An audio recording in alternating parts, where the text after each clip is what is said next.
Bonjour tout le monde et bienvenue sur la chaîne Les Humeurs de Kiladra. Aujourd'hui, petite vidéo tag, ça faisait un petit moment que j'en avais pas fait.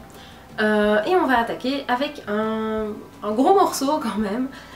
C'est en fait le tag Possédez-vous un livre qui de PKJ, donc Pocket Jeunesse. C'est un gros tag en 30 questions. Il m'a demandé beaucoup de recherche et de réflexion.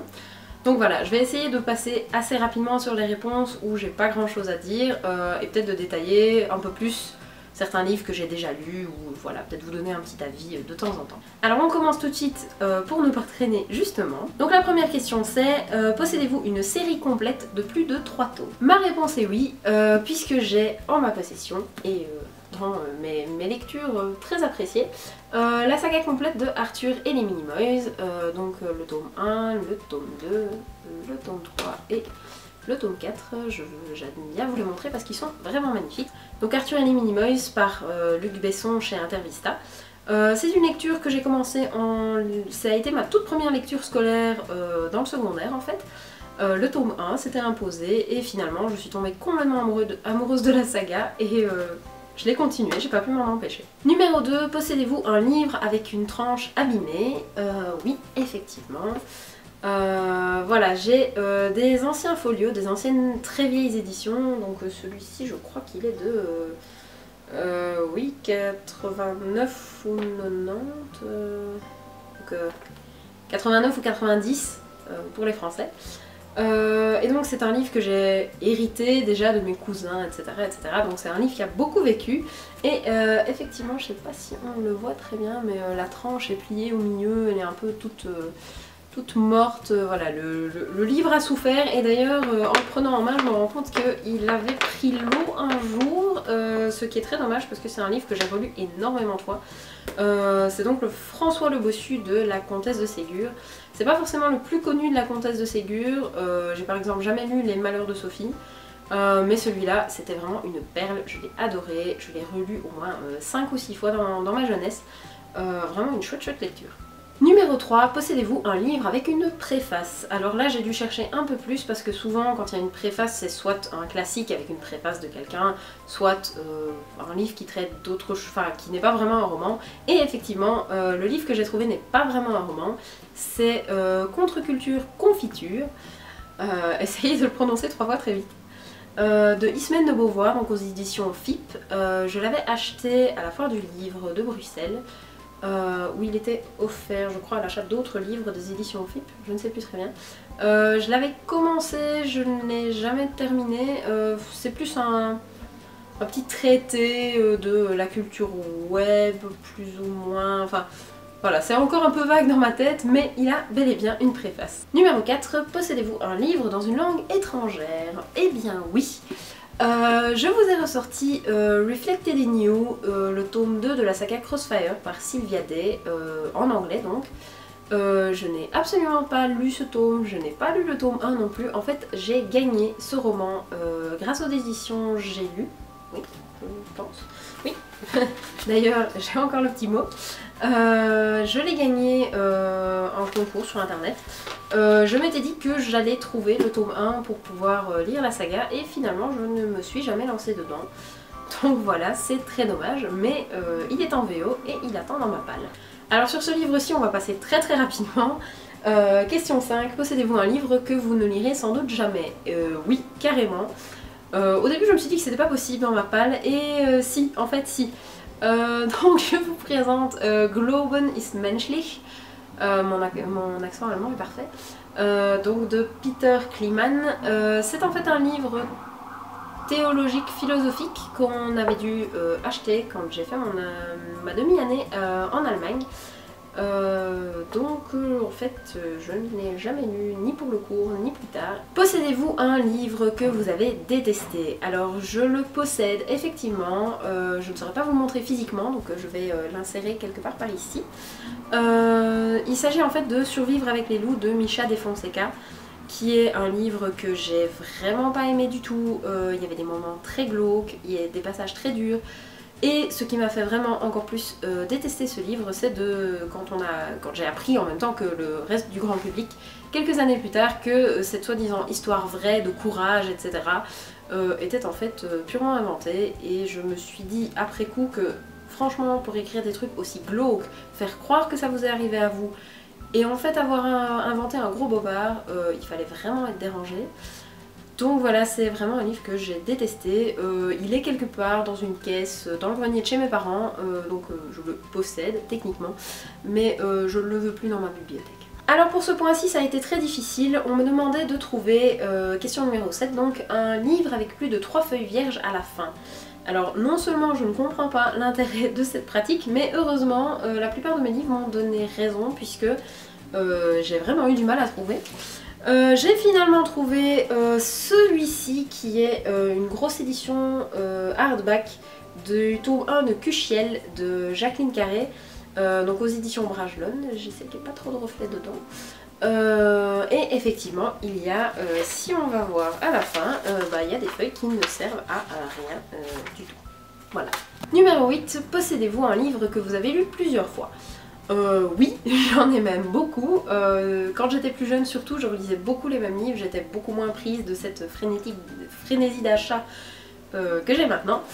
Mais j'en ai choisi un qui ne sort pas très souvent, ni dans les tags, ni dans mes photos Instagram, etc. Et c'est en fait Jean de Bise, donc de Anne-Pierre Jean. C'est un livre qui a été édité chez Castor Poche Junior, si je ne m'abuse, oui. C'est un livre assez ancien, je crois que je l'avais acheté en bouquinerie déjà à l'époque, et je crois que je l'ai acheté, j'avais peut-être 13 ou 14 ans, donc ça fait déjà un moment.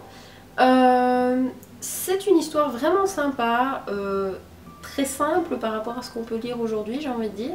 C'est vraiment une tranche de vie dans la campagne française, entre deux jeunes gens, et la façon dont ils sont quand ils sont adolescents, et la manière dont ils vont évoluer et se rejoindre dans la vie.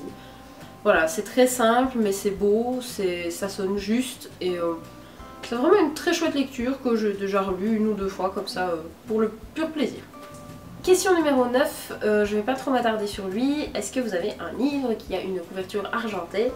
Je vous l'ai déjà présenté dans un update lecture, donc je vous en dis pas grand chose. J'ai choisi Charme, qui est le tome 2 des Contes des Royaumes de Sarah Pide Moreau. Donc oui, c'est légèrement bleuté, mais c'est ce que j'avais de plus approchant à de l'argenté. Numéro 10, possédez-vous un livre qui n'a pas de remerciements? Je me suis demandé si c'était possible, puisque même dans certains livres qui sont pas forcément des romans, il y a souvent des remerciements à la fin. Et j'en ai trouvé un assez étonnamment, il est dédié mais il n'y a pas de remerciements. C'est en fait Les Yeux du Dragon de Stephen King, donc roman qu'il a écrit pour sa fille si je ne m'amuse, il y a déjà un petit moment. Et donc oui, non, dédicace, tout ce qu'on veut, mais pas de remerciements. Question numéro 11, possédez-vous un livre qui a une découpe de couverture qui sort de l'ordinaire? Alors c'est pas vraiment une découpe dans le sens forme du livre, mais ce que j'ai trouvé d'assez spécial en cherchant dans ma bibliothèque, je m'en étais jamais rendu compte, ou alors il y a longtemps, c'est donc une ancienne édition folio de 1989 de Charlie et la chocolaterie de Roald Dahl. Et en fait, si on regarde, et oui, la 4e de couverture est imprimée à l'envers. En fait, ça s'explique assez simplement puisqu'il y a quelques pages de, je crois que c'est des mini-jeux, oui effectivement, à la fin. Donc c'était sans doute pour signaler qu'il y avait les mini-jeux derrière et donc il fallait retourner le livre pour avoir ces mini-jeux. Question numéro 12, possédez-vous un livre avec un bandeau nouveauté ou maintenant au cinéma? Non, tout simplement je n'ai qu'un seul livre avec un bandeau, ce n'est pas pour signaler une nouveauté et de manière générale soit je les enlève, soit je n'en achète pas avec des bandeaux tout simplement. Alors le numéro 13 peut être assez cocasse à mon avis selon qui y répond, mais donc possédez-vous un livre qui à la base ne vous appartenait pas? Oui, dans mon cas c'est pas très cocasse, c'est simplement un livre qui était dans la bibliothèque de ma maman. Sur lequel j'ai lorgné un jour, enfin il était au milieu d'autres livres un peu plus classiques qui ne m'attiraient pas tellement visuellement, en tout cas au niveau de la tranche, de la couverture, etc. Et je ne sais pas pourquoi, mais un jour je me suis lancée dans la lecture de ce livre, donc c'est Belle Grand-mère de Jeannine Boissard, et c'est vraiment une saga familiale géniale, ou en tout cas une partie de saga familiale puisque ce n'est qu'un tome parmi d'autres. et j'ai vraiment très envie de lire la suite. Ça fait quelques années maintenant que je me dis qu'il faudrait que je me procure les autres livres. Et justement ce matin, j'ai fait l'acquisition du dernier tome de la saga. Donc voilà, ça se construit petit à petit. Numéro 14, possédez-vous un livre dont la jaquette a disparu? Eh bien non, tout simplement parce que ça me rendrait complètement dingue de perdre la jaquette de mon livre, donc non, ceux qui ont des jaquettes, il n'y en a pas des masses, mais ils ont tous leur jaquette. Numéro 15, possédez-vous au moins 2 fois le même livre? Oui, en fait, je pensais pas, mais je me suis rendu compte que j'avais 2 éditions du Petit Prince de Saint-Exupéry. Donc la première est chez NRF Gallimard et la deuxième est chez Folio. Je pense que l'un des deux, j'ai peut-être dû en hériter de quelqu'un et l'autre on me l'a offert sans savoir que je l'avais déjà. Je sais pas trop.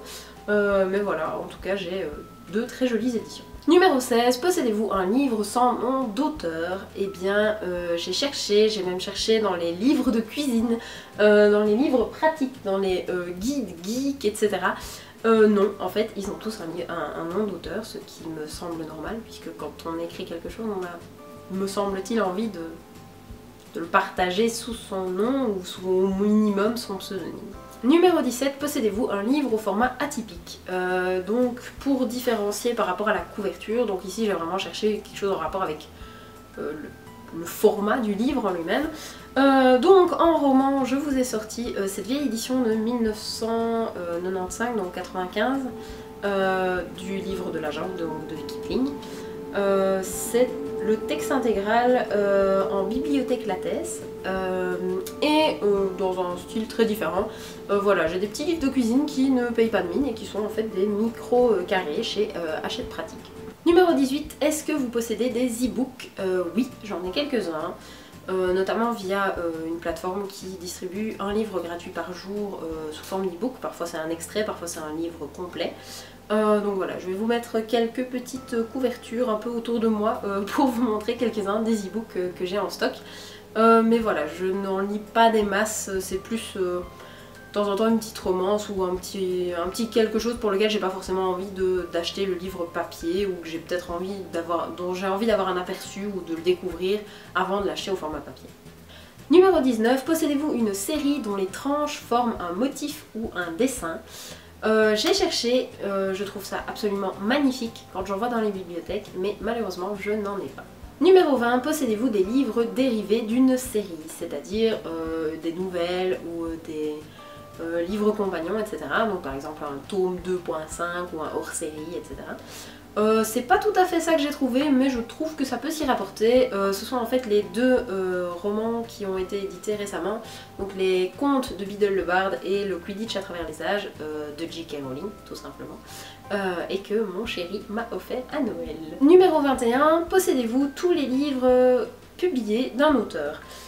Je me suis dit que je n'étais pas assez red dingue d'un auteur pour ça, et effectivement même mes auteurs fétiches comme par exemple Marion Muraille, je sais qu'il y a des romans d'elle que j'ai lus mais que je ne possède pas forcément. Donc je me suis tournée vers la facilité en quelque sorte et j'ai cherché des auteurs jeunes ou qui n'avaient pas encore publié grand chose.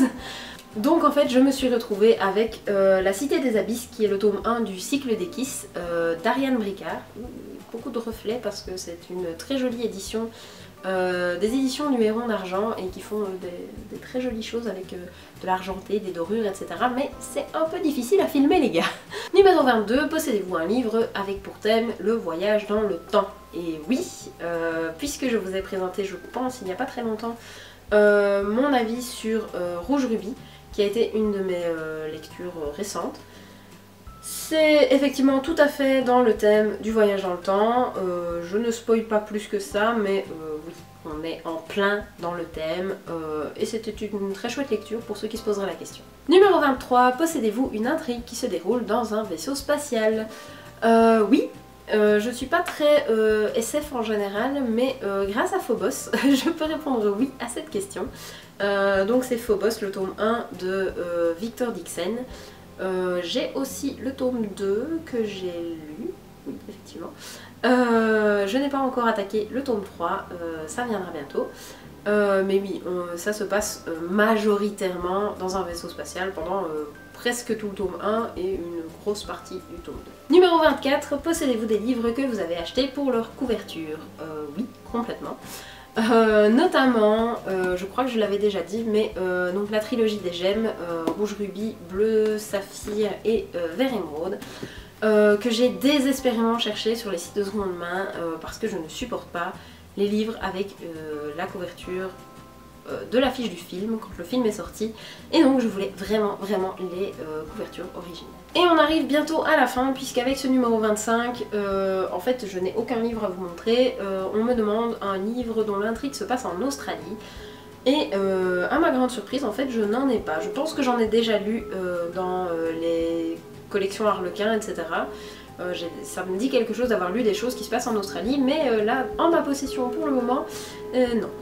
On enchaîne donc avec le numéro 26, un livre dont j'aime particulièrement le titre. C'est assez facile à choisir, je vous en ai déjà parlé il n'y a pas très longtemps non plus. Donc c'était 5 filles, 3 cadavres, mais plus de volants. Je trouve ce titre à mourir de rire, tout comme l'a été ma lecture d'ailleurs, et je pense que la suite devrait être dans la même veine. J'en avais déjà parlé quand je vous ai parlé de ma lecture, mais je n'ai pas encore la suite, ni en ma possession, ni dans mes prochaines lectures. Numéro 27, possédez-vous un livre avec un animal sur la couverture? Je me suis éloignée des très évidents. Oula, le soleil est parti. Reviens. Bon bah on va continuer sans le soleil. Donc, un animal sur la couverture. J'ai voulu éviter les traditionnels, le gardinier où il y a toujours un chat. J'ai voulu éviter des trucs un peu évidents comme, je sais pas, un loup-garou, un cheval, enfin ce genre de trucs. Donc je vous ai trouvé un ours, et oui, donc en fait ça s'appelle La danse de l'ours de James Crumley, donc en édition livre de poche. C'est un livre que je n'ai pas lu et que j'ai en fait, c'est une histoire super bizarre, j'ai gagné ce livre à une tombola quand j'étais en primaire, je crois que j'avais 10 ans, et c'était évidemment pas du tout un livre adapté à mon âge, je pense qu'il s'attendait pas à ce que ça soit un enfant qui le gagne, mais voilà, il est dans ma bibliothèque depuis. Et ce tag m'a permis de me dire mais en fait maintenant j'ai l'âge, je pourrais le lire. Le résumé a même l'air intéressant en fait. Affaire à suivre. Numéro 28, possédez-vous un livre dont un des personnages porte votre prénom? Je ne m'en suis pas rappelé comme ça, il y en a peut-être, c'est possible que ça ne m'ait pas marqué particulièrement. Mais comme je n'en ai pas trouvé, je voulais simplement vous parler d'un truc que j'avais trouvé très cool à l'époque, je suppose que ça se fait toujours et même que ça se fait encore mieux. C'est un livre que ma grand-mère m'avait offert, où en fait on peut, je dis ça n'a rien d'exceptionnel à l'heure actuelle à mon avis, mais simplement on peut insérer les prénoms qu'on veut pour les personnages. Et donc c'était une histoire assez sympa qui se passait dans la forêt, il fallait, je sais plus, sauver la forêt. Je sais plus très bien quelle était l'histoire, mais en gros l'héroïne c'était moi et tous les personnages qui étaient d'autres enfants portaient des prénoms d'enfants avec qui j'étais à l'école. Simplement ma grand-mère avait appelé ma mère pour lui demander voilà, comment s'appellent ses copains, etc.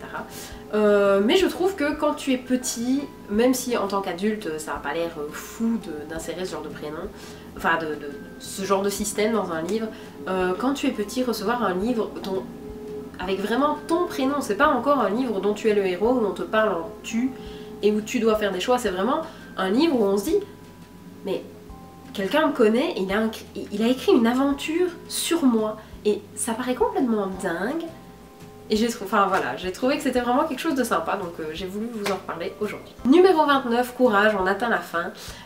Possédez-vous un roman de zombies?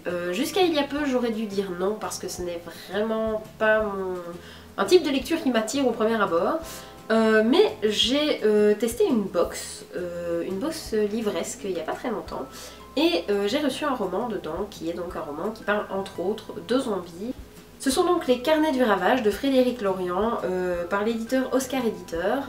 C'est un livre qui m'a l'air curieux mais intéressant. Voilà, je suis assez surprise par ce choix. C'était censé être dans une box à thème dystopie.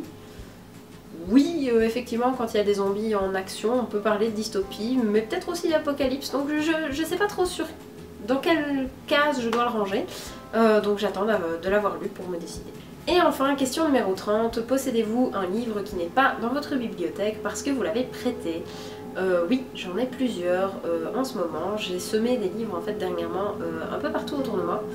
Ah bah voilà, le soleil revient. J'ai semé des livres un peu partout, donc j'en ai prêté à des amis, à ma famille, à ma belle-mère avec qui je partage beaucoup à propos de mes lectures. Donc voilà, je vais vous mettre des petites couvertures un peu partout encore une fois pour vous montrer de quoi je parle. Il y a notamment L'Elfe de Lune que je fais lire à ma belle-mère, Maudit Karma que je vais prêter je crois à ma maman, le tome 1 de Wings d'Aprilline Pike que j'ai prêté à une amie. Enfin voilà, il y en a pas mal, je vous les mets quelque part par ici. Voilà, c'est tout pour ce tag. Il était, comme je vous l'ai dit, assez long. J'ai essayé d'être le plus concise possible, mais voilà, parfois quand je parle de livres, j'ai tendance à me laisser emporter. Dites-moi donc en commentaire si, voilà, dans les livres dont j'ai parlé, il y en a qui vous ont rappelé des souvenirs, il y en a qui vous tentent, il y en a que vous avez lu et donc vous voudriez partager votre avis avec moi. Voilà, on discute de tout ça en commentaire et je vous dis à une prochaine fois. Peut-être pour un tag, peut-être pour un update, je sais pas encore quand sortira cette vidéo aussi, donc voilà, à très bientôt.